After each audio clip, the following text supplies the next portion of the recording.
श्री कृष्ण कहते हैं, आलसी व्यक्ति कभी भी सफल नहीं हो सकता। जिसे अपने जीवन में ऐसो आराम प्यारा है, उसे मेहनत करना अच्छा नहीं लगता, भला हुआ व्यक्ति कैसे सफल हो सकता है। इसलिए अगर आप कोई काम करना चाहते हैं तो अभी से आलस्य त्याग दीजिए। किसी भी व्यक्ति के अपने जीवन में सफल ना होने का सबसे मुख्य कारण क्या होता है? खुद पर भरोसा ना होना। जीवन में वही व्यक्ति सफल होता है जिसे खुद पर भरोसा हो। जिस व्यक्ति को खुद पर भरोसा नहीं है वो कभी सफल नहीं हो सकता।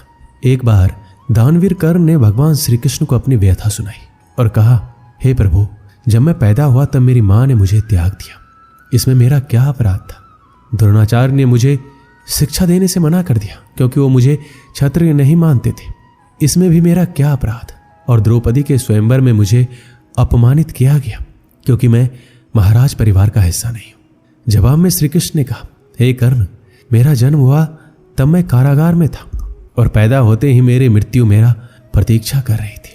जिस रात मेरा जन्म हुआ उस रात मुझे मेरे माँ बाप से अलग होना पड़ा, जहां पहुंचकर मुझे हर वो काम करना पड़ा जो एक गरीब परिवार में करना पड़ता है। गायों का गोबर हाथ से उठाना। जब मैं चल नहीं सकता था तब मुझ पर प्राणघातक हमले किए गए। मुझे मारने की बार बार कोशिश की गई। ना मेरे पास बचपन में शिक्षा थी, ना ही महल था, ना कोई गुरुकुल था, ना कोई विशाल सेना थी, लेकिन तब भी मेरे मामा मुझे उनका सबसे बड़ा शत्रु मानते थे। मेरा भी जीवन कई चुनौतियों से गुजरा है। ये बात इतना महत्वपूर्ण नहीं है कि जीवन में कितनी बार अपमानित होना पड़ रहा है, पर यह महत्वपूर्ण है कि आप उस अपमान का जवाब कैसे दे रहे हैं। आपके पास ज्ञान है जिसका आप इस्तेमाल कर पा रहे हैं और इन सब चुनौतियों को पार करके कैसे आगे बढ़ते हैं। ये बात सबसे अधिक महत्वपूर्ण है। सब कुछ किताबों से ही सीखने को नहीं मिलता, कुछ मतलबी लोगों से भी बहुत कुछ सीखने को मिलता है। गलती उसी से होती है जो मेहनत से काम करता है। निकम्मों की जिंदगी तो दूसरों की बुराई खोजने में खत्म हो जाती है। इज्जत इंसान की नहीं होती, जौहरत की होती है। जौहरत खत्म, इज्जत खत्म। आज के जमाने में सुखी होना है तो स्वार्थी बनना पड़ेगा। यह हम नहीं, इस युग की सत्य हकीकत है जो हमारे जज्बातों की कदर नहीं कर सकते। उनके पीछे पागल होना प्यार नहीं, बेवकूफ़ी है। हवाएं अगर मौसम का रुख बदल सकती है तो दुआएं भी मुसीबत का पल जरूर बदल सकती है। जो दिल में है उसे कहने की हिम्मत रखो, जो दूसरों के दिल में है उसे समझने की समझ रखो। रिश्ते कभी नहीं टूटेंगे। अपनी लगन, धैर्य, हिम्मत और सकारात्मक विचारों के सहारे इंसान अनेक विकट परिस्थितियों में भी सफलतापूर्वक बाहर आ सकता है। यह एक निश्चित बात है कि आप काम खत्म नहीं कर सकते अगर आप काम शुरू ही नहीं करेंगे तो। किसी भी काम का सबसे कठिन हिस्सा काम को शुरू करना होता है। कभी हार मत मानो। आज कठिन है, कल बदतर होगा, लेकिन कल के दिन का बाद सुनहरा होगा। अगर इंसान में कुछ करने की इच्छा हो तो दुनिया में कुछ असंभव नहीं है। जहां दूसरों को समझना मुश्किल हो जाए वहां खुद को समझ लेना ही बेहतर है। बदन है मिट्टी की, सांसें सारी उधार है। घमंड भी है तो किस बात का, यहां तो हम सब किराएदार हैं। परेशानियां जिंदगी का हिस्सा है। जिसने अपनी परेशानियों पर कदम रखा है वह जीत गया है, और जिसने अपनी परेशानियों को सर पर सवार कर लिया है वो लुट गया है। सही रास्ते पे चलना जरा मुश्किल है, पर उस रास्ते पर आपको कोई गिरा नहीं सकता। गिरते गिरते ही बच्चा चलने लगता है, डूबते डूबते ही इंसान तैरना सीख जाता है। चोट से घबराकर कभी पीछे मत हटना, क्योंकि चोट खाकर यह इंसान संभलने लगता है। असफलताओं पर लाखों ताने आएंगे, परंतु निराश मत होना, क्योंकि ये वही समय है जिसे आप पहचान जाएंगे। माँ के बाद सिर्फ हिम्मत मनुष्य का साथ देती है, जो मनुष्य को कभी हारने नहीं देती। कुदरत ने हम सबको हीरा ही बनाया, बस शर्त यह है जो घिसेगा वही चमकेगा। सब कुछ किताबों से ही सीखने को नहीं मिलता, कुछ मतलबी लोगों से भी बहुत कुछ सीखने को मिलता है। कभी भी किसी जरूरतमंद को अपनी चौखट पर जलील मत कीजिए, क्योंकि ऊपर वाला कटोरा बदलने में देर नहीं करता। आज रास्ता बना लिया है, कल मंजिलें भी जरूर मिलेगी। हौसलों से भरी ये कशिश एक दिन जरूर रंग लाएगी। इस संसार में कुछ भी स्थिर नहीं है, ना समय, ना प्रेम, ना घृणा, ना ही संबंध।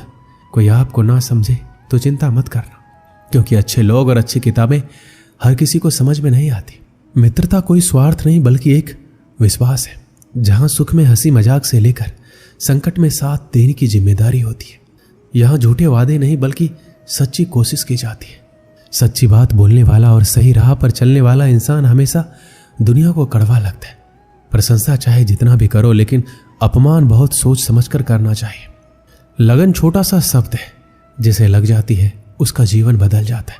जब रिश्ते रुलाने लगे तो उसे नजरअंदाज करना सीखो, जिंदगी बहुत आसान हो जाएगी। दुख आने से पहले ही दुखी होने वाला व्यक्ति आवश्यकता से अधिक दुख भोगता है। असफलताएं जीवन का एक हिस्सा है।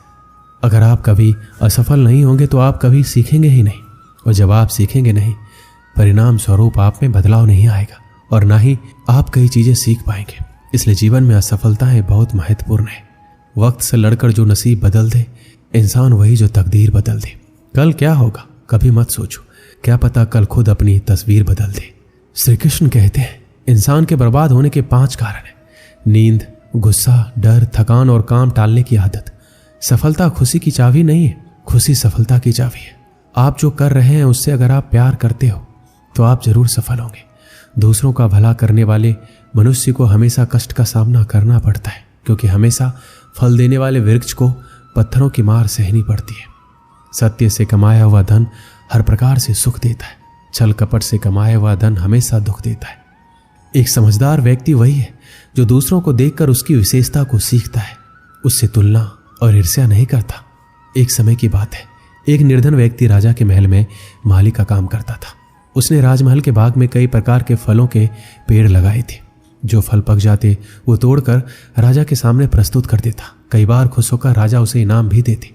एक बार बाग में आम, अंगूर और नारियल के फल हुए। माली टोकरी लेकर बाग में पहुंचा और सोचने लगा कि आज कौन सा फल महाराज के लिए ले जाऊं। कुछ देर सोचने के बाद उसने अंगूर तोड़ लिए और टोकरी में भरकर राजा के पास पहुंचा। उन दिनों राजा कुछ चिंतित था। उसे गुप्तचर द्वारा सूचना मिली थी कि पड़ोसी राज्य का राजा उस पर आक्रमण की तैयारी में। वह इस बारे में गहन सोच विचार में डूबा हुआ था।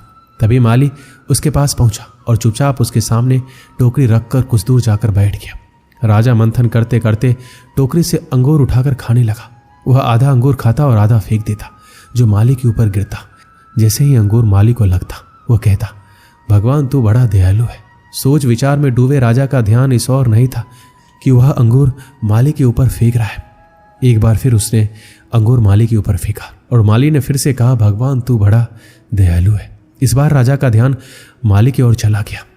उसने आश्चर्य से उसे देखा और पूछा, माली मैं तुम्हें जूठे फल फेंक रहा हूं और तुम कह रहे हो भगवान तू बड़ा दयालु है, इसमें भगवान की दया कैसी है?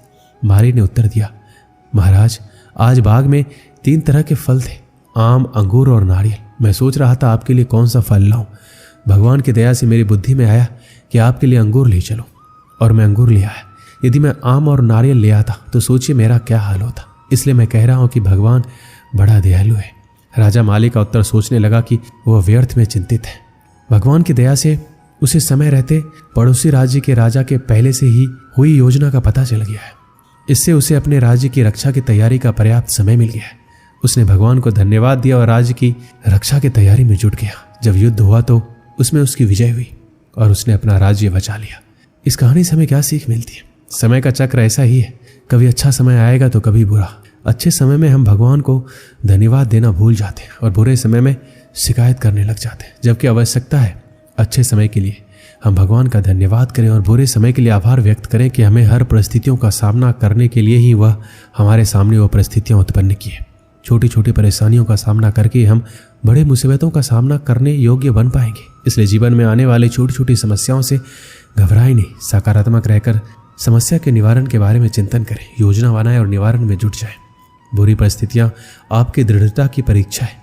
ऐसे समय में टूटे नहीं, ये साबित कर दें कि आप हर परिस्थितियों का सामना कर सकते हैं, उससे उबर सकते हैं और जीवन में आगे बढ़ सकते हैं। जीवन की उबड़ खाबड़ डगर पर चलकर ही आप दृढ़ और मजबूत इंसान के तौर पर खड़े हो पाएंगे। दोस्तों इस वीडियो में बस इतना ही। मिलते हैं अगली वीडियो में। अपना ख्याल रखिएगा। जय श्री कृष्ण।